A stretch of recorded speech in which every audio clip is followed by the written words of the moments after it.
Faster, you brute! We must ride faster, or we are lost!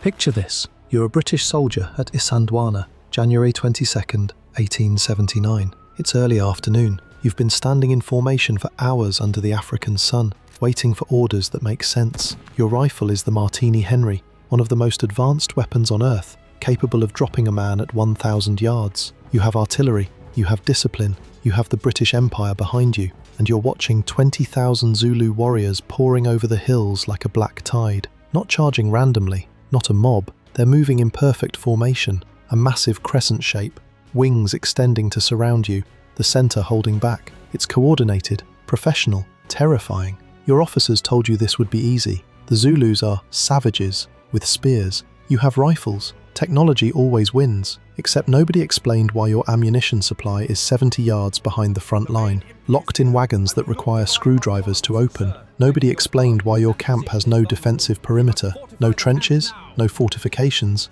nothing. And nobody explained why the sun is disappearing. It's 2:30 p.m. The sky is going dark. A solar eclipse, total, unexpected, turning day into night right as 20,000 warriors are closing in. Both sides think it's a sign from God. The Zulus think it means they'll win. They're right. By 3:30 p.m, your entire force, 1,800 men, 6 artillery pieces, 1,000 rounds per soldier, will be wiped out. Not defeated, annihilated. Only 55 Europeans will escape. The rest will die where they stand, overwhelmed by warriors fighting with cowhide shields and assegai spears. This isn't supposed to happen. Technology doesn't lose to spears. Discipline doesn't lose to primitive tactics. The British Empire doesn't lose to African kingdoms, except today it does, spectacularly. Want to know how the most powerful military force on Earth got destroyed by warriors they thought were beneath them? Hit that subscribe button, because the Battle of Isandlwana is a masterclass in how arrogance, racism, and incompetence can cost everything. This is the story of Britain's worst colonial defeat, and it happened because nobody listened to the one man who knew what the Zulus were capable of. January 1879. The British Empire is at the height of its power. Queen Victoria rules a quarter of the planet. British technology, steamships, railways, breech-loading rifles, is transforming the world. The Royal Navy is unchallenged. British armies are defeating enemies on every continent, and in southern Africa, the British have a problem: the Zulu Kingdom. The Zulus aren't a primitive tribe. They're a sophisticated military state, created by Shaka Zulu in the early 1800s. Shaka revolutionized African warfare. He took scattered clans and forged them into a disciplined army with standardized tactics, regimented training, and a command structure that would impress European officers. By 1879, the Zulu Kingdom controls a territory roughly the size of Scotland. They have a standing army of 40,000 warriors, organized into age-based regiments called Amabuto.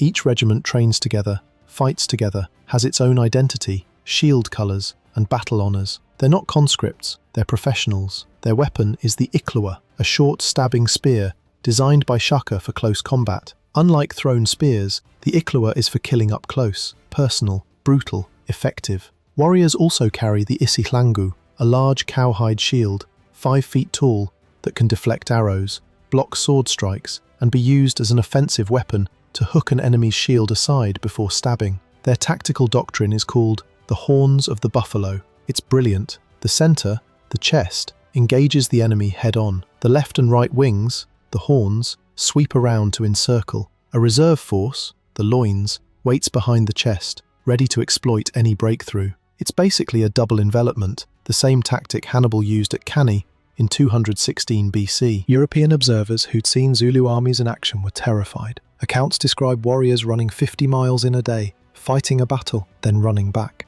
They describe discipline that matched European armies, thousands of men maneuvering in perfect coordination without bugles or drums, just hand signals and shouted commands. The current Zulu king is Cetshwayo Kampande. He's not a warmonger, he's actually trying to modernize the kingdom, maintain peace with the British, and avoid conflict. He knows the British have superior technology. He's seen what happened to other African kingdoms that challenged European powers. The British don't care. Sir Henry Bartle Frere is the British High Commissioner for South Africa. He wants to confederate all of Southern Africa under British rule. One unified colony from Cape Town to the Zambezi River. The Zulu kingdom is in the way. Frere manufactures a crisis. He issues an ultimatum to Cetshwayo, with demands he knows are impossible to accept. Disband the Zulu army, accept British residence in Zululand, abandon Zulu law. The deadline is 30 days. It's designed to provoke war. Cetshwayo tries to negotiate. Freer refuses. The deadline passes. On January 11, 1879, 3 British columns invade Zululand. The central column is commanded by Lieutenant Colonel Anthony Durnford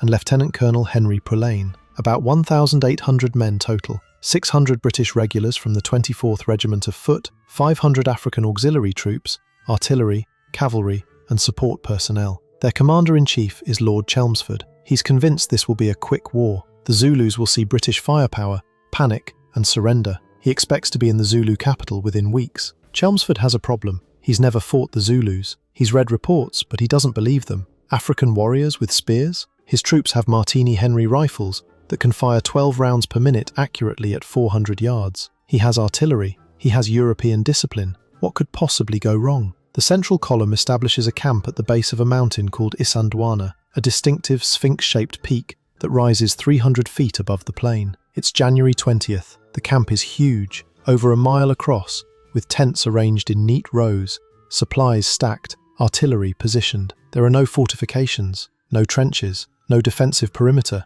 The wagons aren't even circled. This violates basic military doctrine. Chelmsford's own regulations require entrenching camps in enemy territory. His officers ask about defences. He waves them off. The Zulus won't attack a fortified position. They'll retreat when they see our strength. It's staggering arrogance based on racism. The Zulus are savages. They don't understand real warfare. They'll scatter when faced with disciplined volley fire. On January 21st, Chelmsford leaves the camp with half his force, about 2,500 men, to chase Zulu scouts reported to the southeast. He takes most of the experienced troops, the best artillery, and his command staff. This leaves roughly 1,800 men at Isandlwana, under the command of Brevet Lieutenant Colonel Henry Prulane. Prulane is an administrator, not a field commander. He's competent at paperwork. Combat? This is his first real action. Also at the camp, Lieutenant Colonel Anthony Durnford, who arrives on the 22nd with 500 mounted infantry and African auxiliaries. Durnford outranks Prulane,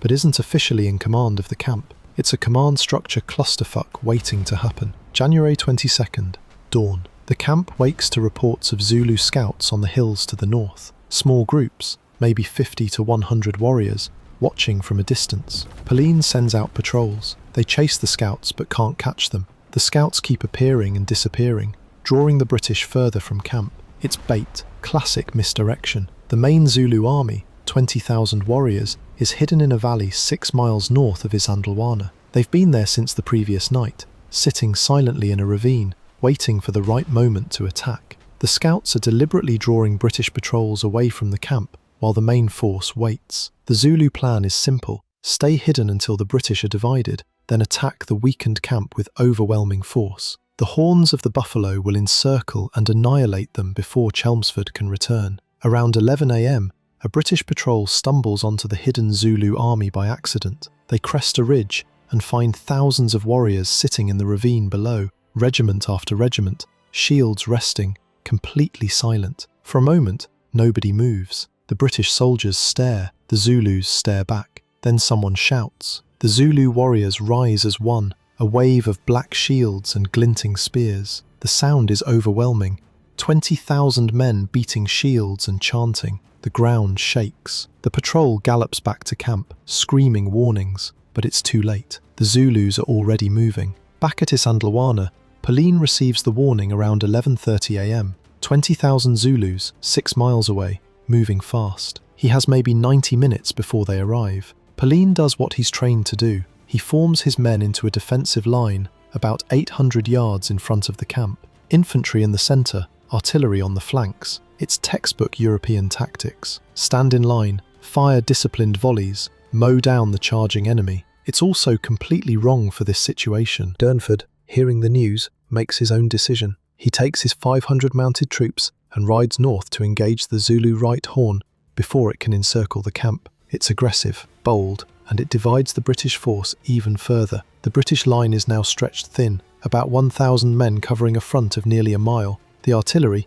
2 7-pounder guns, are positioned to fire into the advancing Zulus. Ammunition wagons are 70 yards behind the line, and here's where the nightmare begins. The Martini Henry rifle uses a specific type of ammunition, .577/450 caliber cartridges, stored in wooden boxes, 600 rounds per box. The boxes are screwed shut, requires a screwdriver to open. This is standard practice to protect ammunition from moisture and damage during transport, but in combat, it's a disaster. Soldiers are firing 12 rounds per minute. They burn through ammunition fast. When they need more, they send runners back to the wagons. The quartermasters have to find screwdrivers, open boxes, distribute ammunition, all while under fire. It's insane, and it gets worse. Different regiments use different ammunition suppliers. The 24th Regiment's ammunition won't necessarily fit rifles from other units. Some boxes are labelled for specific companies. Quartermasters start refusing to distribute ammunition to soldiers from different units without written authorization. In the middle of a battle, with 20,000 enemies closing in, they're demanding paperwork. Noon. The Zulus appear on the ridge north of the camp, not running, walking in perfect formation. The centre advances slowly. The horns extend left and right, beginning to wrap around the British flanks. It's the buffalo formation, executed perfectly on a massive scale. The British artillery opens fire at 1,000 yards. Shells explode in the Zulu ranks. Men fall. The formations barely slow down. They close ranks and keep advancing. At 600 yards, the British infantry opens fire. Volley fire, disciplined, devastating. Zulu warriors drop by the dozens. The Martini Henry is brutally effective. At this range, every shot kills or maims. The Zulu centre takes horrific casualties but doesn't break. Warriors drop to the ground, using termite mounds and scattered rocks as cover. They're not charging blindly, they're using fire and manoeuvre tactics, advancing in rushes, minimising exposure. Meanwhile, the horns are running. The left and right wings,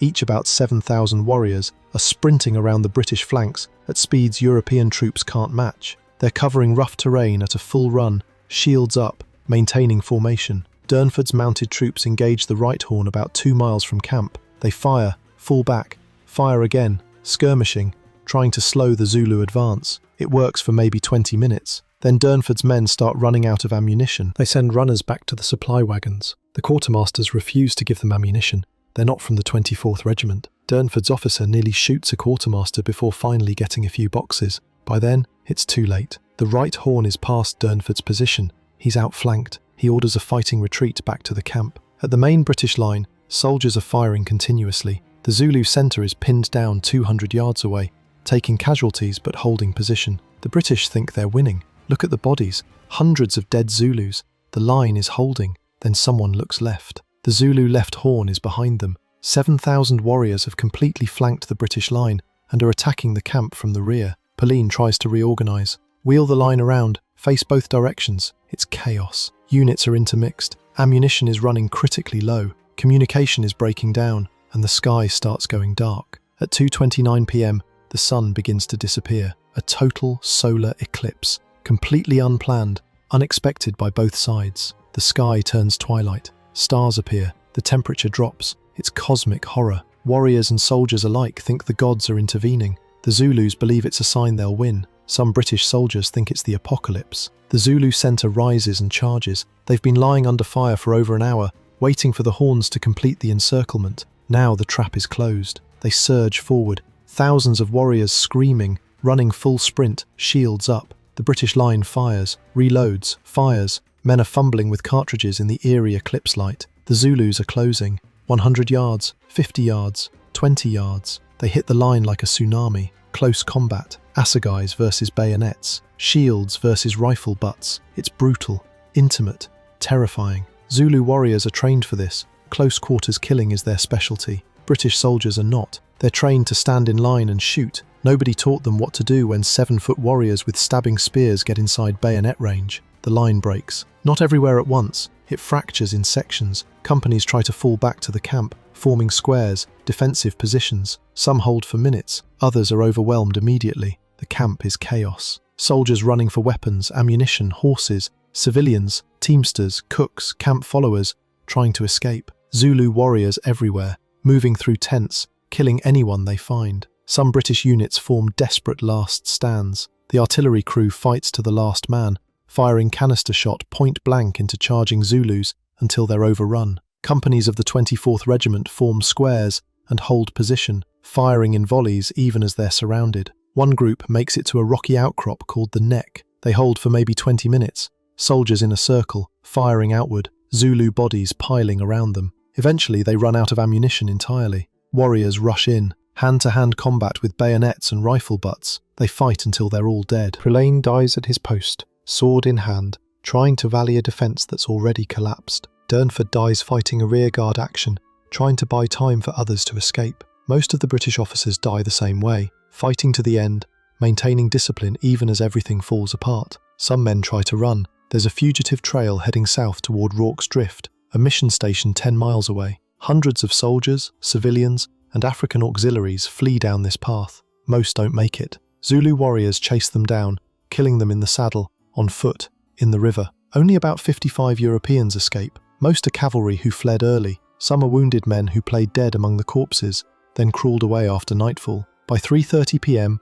it's over. The eclipse has passed. The sun is back, and the British camp at Isandlwana is a slaughterhouse. 1,400 men dead, almost the entire force. The Zulus suffer casualties too, maybe 1,000 to 2,000 killed, similar numbers wounded. But they've won an absolute victory. They capture 1,000 rifles, artillery pieces, ammunition, supplies. The Queen's colour of the 24th Regiment, a sacred regimental banner, is taken as a trophy. The Zulus perform post-battle rituals. They disembowel the dead, not desecration, but a ritual to release the spirits. They take personal items as trophies, and then, exhausted, they begin the long march home. Some of the warriors continue to Rorke's Drift, where 150 British soldiers will hold a mission station against 4,000 Zulus for 12 hours, a heroic defence that restores some British pride. But it doesn't change the math of Isandlwana. 20,000 Zulu warriors destroyed 1,800 British soldiers equipped with the most advanced weapons in the world.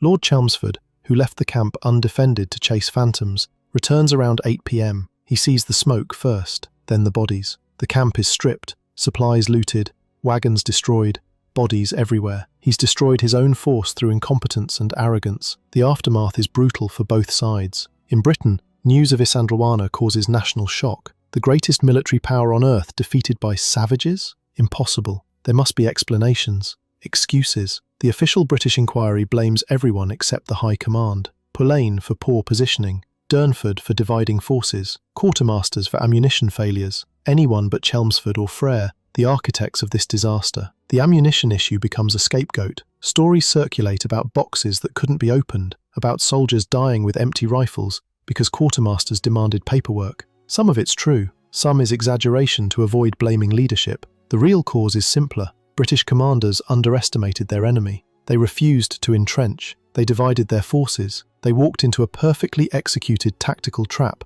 set by warriors they considered primitive. The Zulus, meanwhile, win the battle but lose the war. Cetshwayo knows Isandlwana is a strategic disaster. Yes, they won, but they revealed their full strength and tactical capabilities. The British now know the Zulus are a serious military threat. They'll respond with overwhelming force. He's right. Britain pours troops into South Africa. Reinforcements, artillery, cavalry. They change tactics.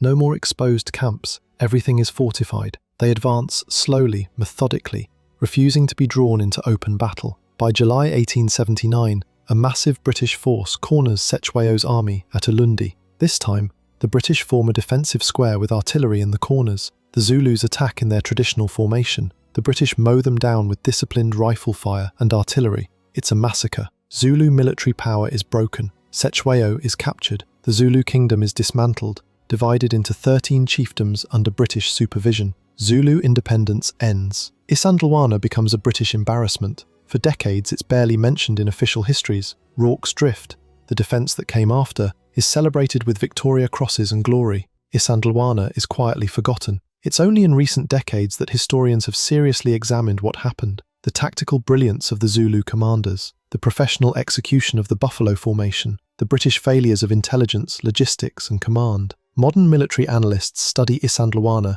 as a case study in how technology doesn't guarantee victory. The British had better weapons, the Zulus had better tactics, better intelligence and better execution. The British assumed superiority based on race and technology. The Zulus understood terrain, used deception brilliantly, and exploited every British mistake. Some individuals became symbols. The colours of the 24th Regiment, sacred regimental banners, were carried by young lieutenants Teignmouth Melville and Neville Coghill. As the camp fell, they tried to save the Queen's colour. They rode toward Rorke's Drift with the banner, chased by Zulu warriors. They were killed crossing the Buffalo River, the colour lost in the water. Their bodies were found months later. Both received Victoria Crosses posthumously, the first time the VC was awarded posthumously. They became heroes for trying to save the flag, even as 1,400 men died around them. Some survivors carried psychological scars forever. Horace Smith Dorrien was 19 years old at Isandlwana, a transport officer who escaped through pure luck. He became a general in World War I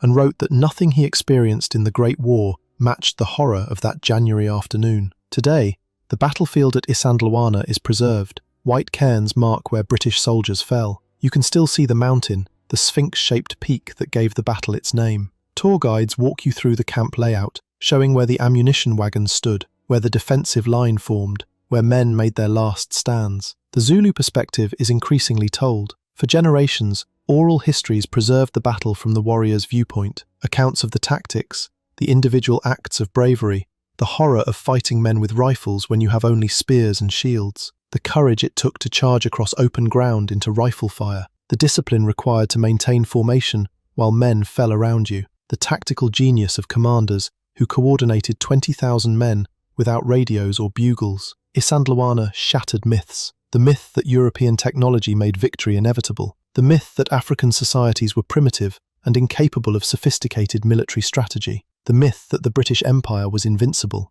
For one afternoon, 20,000 Zulu warriors proved that courage, tactics, and perfect execution could defeat the most powerful military force on earth. They paid for it. The Zulu kingdom was destroyed within 6 months, but they proved it was possible. If this story of tactical brilliance meeting imperial arrogance resonated with you, hit that subscribe button and like this video. What other underestimated forces should we cover? Let me know in the comments. The British thought technology guaranteed victory. The Zulus proved them wrong with cowhide shields and stabbing spears. Sometimes the most advanced weapons lose to the most advanced thinking.